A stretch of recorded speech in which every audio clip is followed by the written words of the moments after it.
Hello दोस्तों, कैसे हैं आप सब। दोस्तों, आज हम बात करेंगे राम और सीता की जन्म और से लेकर मृत्यु तक की कहानी।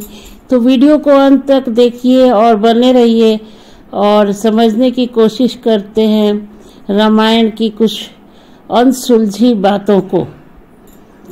भगवान राम भगवान विष्णु जी के 7वें अवतार थे, जिनका जन्म त्रेता युग में अयोध्या के राजा दशरथ और रानी कौशल्या के घर हुआ था। श्री राम इक्ष्वाकु वंश से संबंधित थे, जिसे राजा इक्ष्वाकु जो भगवान सूर्य के पुत्र थे उनके द्वारा स्थापित किया गया था। इसी वजह से रामचंद्र जी को सूर्यवंशी राजा कहा जाता है। श्री राम जी हिंदू महाकाव्य रामायण के मुख्य पात्र हैं और हिंदू धर्म के एक प्रमुख देवता हैं। विशेष रूप से वैष्णव परंपरा के मानने वाले के लिए वह महत्वपूर्ण है।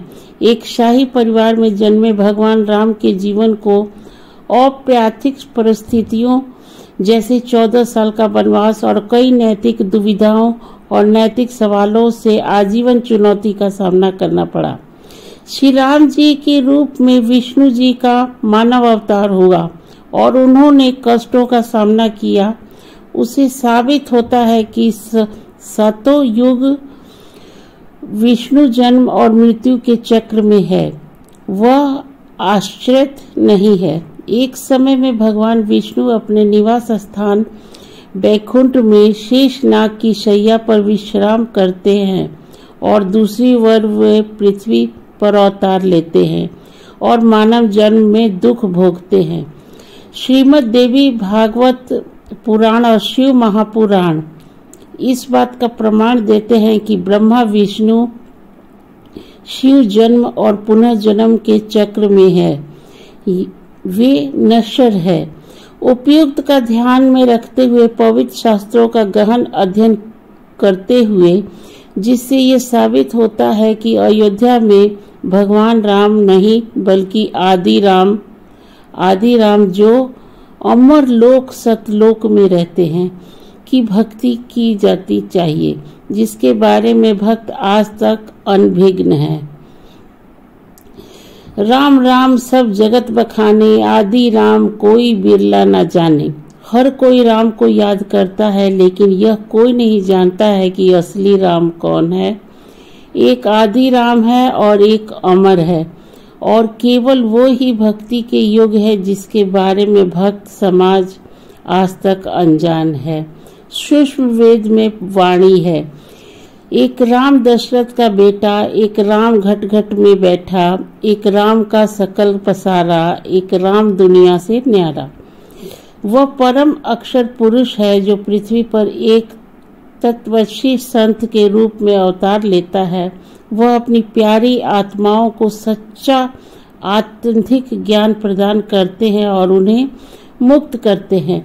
सूक्ष्म वेद अर्थात सर्वशक्तिमान ईश्वर कबीर जी की अमृतवाणी में उल्लेख है। राम बुलाया भेजिया, दिया कबीरा रोए, जो सुख साधु संग से सो बैकुंठ में ना होए। प्राणी को सुख और शांति केवल सच्चे आध्यात्मिक गुरु की शरण में जाने से ही मिलती है, जो एक तत्वदर्शी संत की भूमिका निभाते हैं, क्योंकि वह सच्चे मोक्ष मंत्रों को प्रदान करते हैं और कसाई ब्रह्मा काल की जेल में छुड़ाकर आत्माओं को मोक्ष करवाते हैं। यह सुख और शांति भगवान विष्णु के निवास स्थान वैकुंठ में भी नहीं पाई जा सकती है। सच्चा आध्यात्मिक ज्ञान न होने के कारण पूरी दुनिया भगवान राम उर्फ भगवान विष्णु की ही पूजा करती है, जो आत्माओं को जन्म और पुनर्जन्म के दुष्ट चक्र में मुक्त नहीं कर सकते, क्योंकि वे स्वयं ब्रह्मा काल के जाल में फंसे हुए हैं। मर्यादा पुरुषोत्तम राम जी के जीवन का अवलोकन कराया। उनकी पूजा मासूम भक्त युगों युगों से बड़ी श्रद्धा के साथ करते आ रहे हैं। यह मानते हैं कि वह दिव्य पुरुष थे, जबकि महाकाव्य रामायण और अन्य पवित्र शास्त्रों के तथ्य पर यह स्पष्ट करते हैं कि आदि राम को परम शाश्वत स्थान सतलोक के शिखर यानी 7वें आसमान में रहते हैं। वे अमर सतपुरुष ही केवल पूजा करने के योग्य हैं। वे सर्वव्यापी और सर्वज्ञ हैं। दोस्तों, राम सीता का वीडियो आप लोगों को कैसा लगा? पूरा निचोड़ यही लिखता है कि सबके जीवन में दुख तकलीफ आते हैं और वो अपनी सूझबूझता से निकल जाते हैं दोस्तों, निकल जाते हैं। और जिस तरह से दिन के बाद रात आता है और रात के बाद दिन, उसी तरह से ये चक्र चलता रहता है दोस्तों। तो वीडियो अगर अच्छा लगता है तो लाइक शेयर और सब्सक्राइब जरूर कीजिए और चैनल को अपना भरपूर प्यार दिखाइए दोस्तों।